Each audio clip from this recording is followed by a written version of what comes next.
கோட்டை அம்மாடே மாத்து முட்டானம்மாடே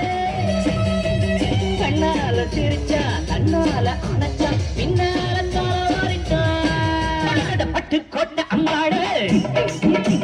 உள்ளுக்குள்ளே சொன்னாடே பொல்லாத நிறுக்கி பொன்னாட்டம் நிறுக்கி பின்னாடி பழம் பறிப்பா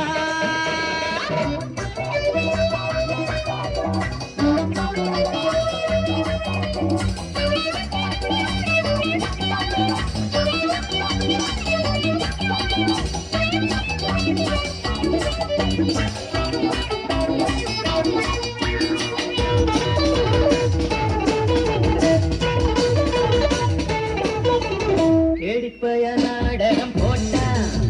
சோடி கேடி சம்மதம் கேட்டா கேடிப்பய நாடகம் போட்டா சோடி கேடி சம்மதம் கேட்டா அம்மாடு வந்தாளே நம்பி அந்த ஆடு விட்டானே தம்பி